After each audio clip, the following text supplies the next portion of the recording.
Hello, and welcome to Improbable Things.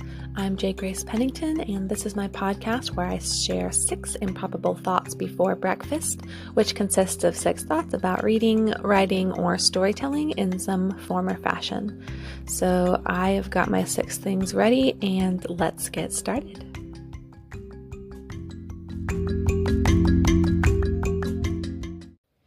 Number 1, I mentioned that I've been working on a project called Southeaster Lodge for a Valentine's Day novella collection, and the deadline is actually today, so I am pretty much done with it.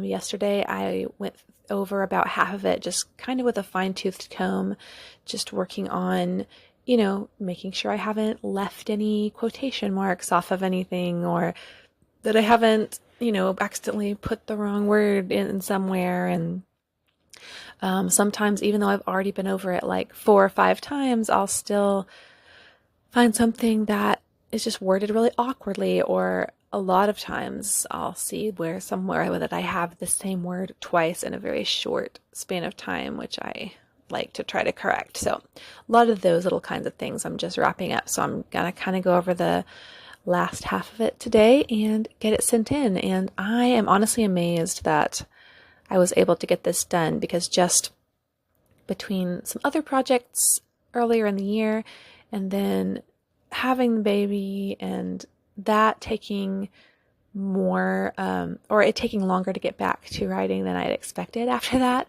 I did not think there was any way I was going to be able to complete this project. But since, I was committed to it, so I, worked on it. And also, I think I've mentioned, even while I was working on it, I felt that it was not going to be something that I could be proud to put out there, because I just felt so uncreative and it just didn't seem, like it was going to be an enjoyable story. But as I'm going over it, even for this, like I said, 4th or 5th time, I am enjoying it. And I do think that it's going to be something that others will enjoy as well. And so I'm so grateful. Basically, I told myself as I embarked on it a few months ago, with so little writing time and creative energy, I believe very strongly in commitments. And so I basically just prayed like, well, God, I'm committed to this. And you also have all these other responsibilities for me in my life right now. So you just have to basically make the way for me to be able to accomplish this. And he did, because somehow, even working only a very small amount of time each day, and then just somehow it just came together, and I can't even explain it. So I'm very grateful for that, and I think that I hope that people will really enjoy it. People that have read it so far have. So anyway, just got to finish that up today. So number 2, the other project that I'm currently working on, and probably the only thing I'll really work on for the rest of the year as far as writing, is my 2022 mini reviews on my blog. And basically I took a very, very long hiatus from those, like from everything else. And so I ended up with more than half of them still to do in the month of December. So I've just been, again, even though this is not as strong a commitment, because it was mostly just a commitment to myself and it's not something hard and fast, I still really want to get it done before the end of the year. So I've been cranking out those blog posts, and out of 100 books, I think I started December having only gone through like book 35 maybe. And so, but I'm past the halfway mark now. I'm past book 50. So I'm putting out multiple ones a week to just try to get that done. So if you are interested in seeing any of the just little, very short, snappy reviews for any of thing that I read last year, you can look at my website, jgracepennington.com, and find a whole bunch of those coming out.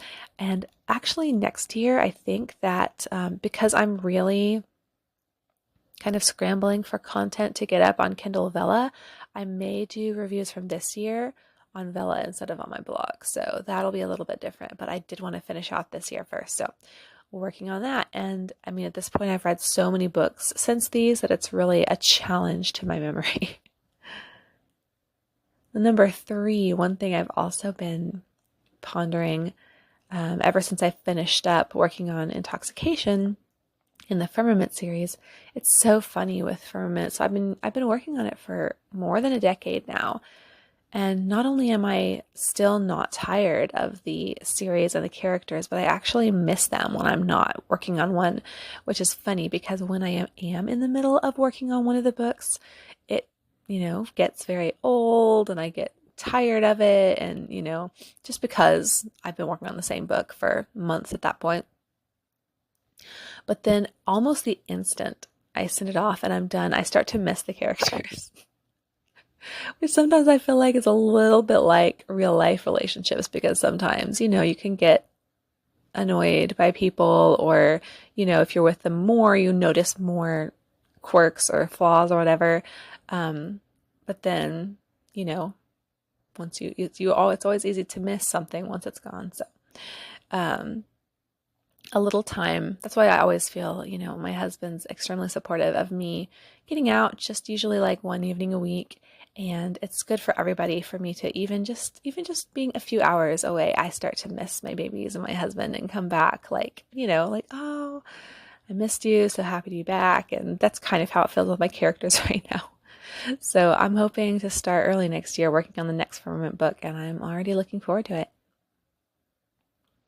The number 4, to call this storytelling related is kind of a stretch, but this is what I got for today. So my oldest daughter, Violet, who's 5, I know I've mentioned we're learning reading and she's been doing really well, but she's also super into drawing lately, and she's been going through these phases where she has something that she likes to make or draw and she wants to make them all for everybody all the time. So earlier this week, it was envelopes. She would draw a picture for somebody and then fold it up and put a little sticker to keep it closed. And she was making envelopes for everybody. She made multiple envelopes for me, for her dad, for all of her sisters, for herself, just making so many envelopes. And I've had to explain to them, like, I love your pictures so much and I think they're beautiful, but pictures are not for keeping forever, so we can't keep all of these, no matter how much I love them. And so often too, I'll let her take a picture of something she's drawn before we have to throw it away. Because she works hard on it and I want her to feel like it's appreciated. So then we left envelopes behind, and then the last few days she's into making computers, which is just where she draws a picture and writes some stuff and folds it in half so it looks like a laptop. So she's been making computers for everyone. Again, I've had several. My husband's had several. All the kids have had several. And she will even write little things on them. Like she was doing Frozen and lots of Mickey Mouse. And she was asking people what Disney movie they wanted her to make a computer of.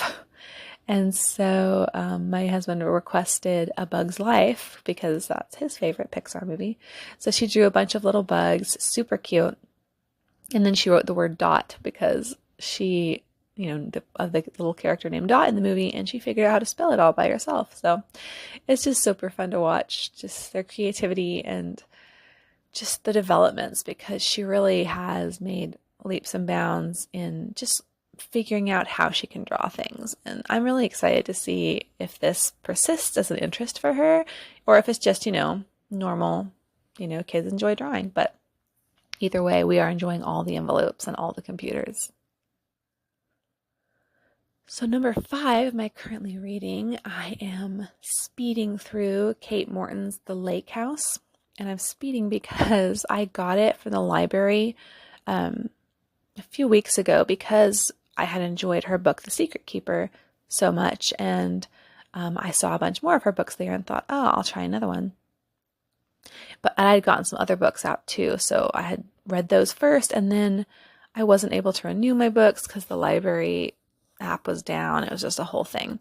But anyway, when I finally was able to get in and try to renew it, my library doesn't do late fees, thankfully, but they do block you from doing anything if you do have stuff checked out too long, which I did. So basically, I want to get my stuff returned ASAP. So I'm trying to finish this book real fast. And it's been kind of fun to just like revert to that phase of like when I was young and would read like every spare second and really get immersed in a book. And that's kind of how I feel right now. Like, oh, I got to get back to my book. And it is a book that really sucks you into like the mystery and everything. So that's kind of been fun. So I'm close to halfway through, and it's hard to say. Like I am enjoying, like I said, the reading process, but I really can't tell you yet if I like the book or not because there's just so much mystery. I have no idea how it's going to turn out, and I feel like how things end up is going to have a major impact on whether I say that I like the book or not. So we'll see how that goes, but I am liking this, like, being super into reading these days. So anyway, I got to get that finished up so I can get it back to the library. So number 6, one thing I was thinking about yesterday as I was typing out some of my mini reviews from last year, I've just always found it interesting how there can be, at least for me, I've found that there can be certain books that I didn't necessarily like very much, but that just stick with me longer than a lot of other books. And it's very interesting, and I'm not exactly sure why it happens. And to be honest, I don't even remember what the book was that made me think of it. But one of the prime examples of this for me is been Ted Dekker's book Kiss. Now, Ted Dekker is very hit or miss for me. There's been a few of his books that I really liked. A lot of his books that I was just like, this is weird and feels like it needed another round of editing, like just super fell flat for me. So I never know what to expect. But his book Kiss, it wasn't exactly in either of those categories. I didn't like really hate it. I just didn't really love it. It didn't ever really grab me. And yet I tend to forget books very easily. And this book, just the message of it has really impacted me and stuck with me just through the years. Like it's been over a decade, I think, since I read it. And then basically the premise is this girl who has lost her memory, or I say girl, a woman who has lost her memory. And basically, I don't even remember the details. I don't know if, like, basically through kissing, I don't remember if it's any skin-to-skin contact or what the rules are. She can take memories from other people. And so, like, now she'll have the memory and they don't. And so she kind of is able to rebuild, like, what her life was and, like, all this stuff through that. And it really, I guess, sort of exemplifies the message of it is that no, even if, because this woman starts to realize some of the things that she has forgotten are really terrible and even traumatic, and in a sense she's freed from them by not having them in her mind at all anymore. And wouldn't that be better? And the conclusion the book comes to is basically no, it's not better to basically have your past removed, even if it is hard and seems damaging or is very damaging. It is better to have it, and it is better to retain the past and who you are than it would be to lose it. And I was very fascinated by that theme, and it's really stuck with me. And so I don't even have a point about this. I'm just fascinated by this phenomenon because I know there's other examples, and ironically enough, they're not coming to me at the moment. But it just seems that way, that sometimes there will be books that I read and I'm so like compelled by it and I just love the book, but it just kind of fades away or the message doesn't impact me at all. But then there's sometimes these books where I didn't love it and I didn't love the characters and what wasn't sucking me in as much, but it just kind of sticks with me. And I don't know why that is. I wish that I could figure out the reason for that so that I could bottle it, not necessarily the not liking the book part, but the aspect of a book that makes it stick with someone, because that's what I want most of my writing is not, I do want to entertain people. I do want people to just enjoy my writing, but I also want to impact people. And so I wish that I knew, but to be honest, it probably is not something specifically the writer is doing. I mean, maybe it is, but I tend to think probably a lot of it has to do with the reader and, what they need to hear. And that's something that I can't know. But either way, it's a fascinating thing to think about. And I do hope that my books will find those readers that will be impacted by them.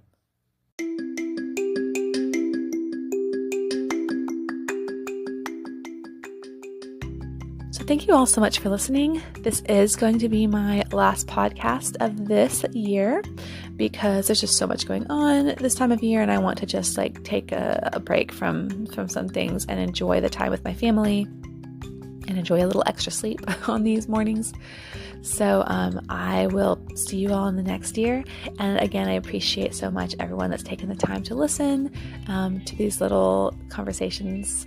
I know it's not really, it's just me talking, but I always feel that I'm sitting down and having a chat with my listeners because I often do hear from people thoughts or responses that they have, and I love that. So as always, please do tell me if there's any books that are like that for you, where they just stick with you, even if it's not your favorite book. I'd love to hear that.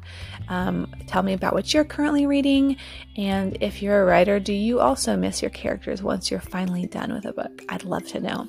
So again, thank you so much for listening. I hope everyone has a great day, a great weekend ahead, and a wonderful holiday season. And I'll see you next year. So stay improbable. Bye.